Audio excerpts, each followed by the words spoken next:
Hi everyone, I'm Amy with craftcuts.com, and today I'm going to show you how to use our reusable stencils on this fabulous nursery sign.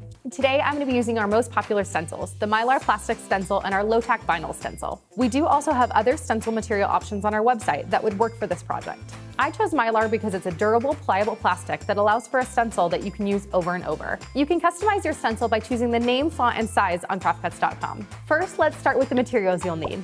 A wood sign base, mine is a Baltic Birch Hexagon, custom stencils, a stencil brush or sponge, latex paint, spray adhesive, I'm using craft bond, some masking tape, a pencil, protection for your workspace, I'm using butcher paper, paper plate, some paper towels, and a ruler. First, I'm going to find the perfect placement for my first name mylar stencil on the wood hexagon. Our mylar stencils are somewhat transparent and come with a uniform 3-inch border around the letters to make for easy placement on any board. I'm going to use this border as a guide by placing my stencil on top of my board where I want my name to be, and then making sure the overhang on either side is even using the ruler. Using a pencil, I'm going to mark on the stencil where my board ends on either side to use as a guide while attaching. Now it's time to attach the stencil to the board so it doesn't slide around while I'm painting. There are a couple ways to do this with a mylar stencil. You can either tape the stencil in place using the painter's tape or use the spray adhesive.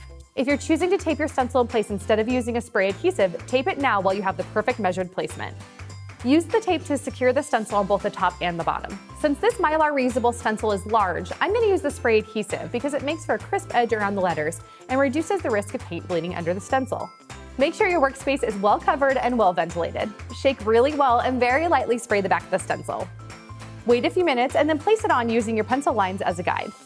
Press down on the stencil, especially around those letter edges. Now let's paint. I'm using a latex paint in pink. The trick to getting a crisp line is to use a dabbing or stipple technique with very, very little paint on the brush. I'm talking next to no paint on the brush. Wipe any extra paint on the paper plate or paper towel. Whether I use spray adhesive or tape, I like to hold the stencil down around the letter edges while I'm painting, just to ensure no movement or bleeding. Let the paint dry just a bit and then remove your stencil. Look at that, perfect lines.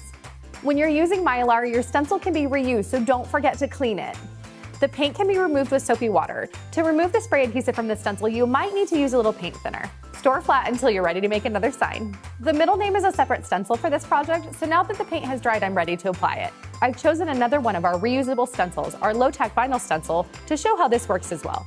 This stencil is self-adhesive and can be used a handful of times. Just stick it right on and using the stipple method, paint your name. This is a great material for small stencil projects. And there you have it, an adorable custom nursery sign. This technique using our reusable stencils is great for many different signs, projects, and home decor. As always, our customer service team is here to help if you have any questions. Thanks for watching.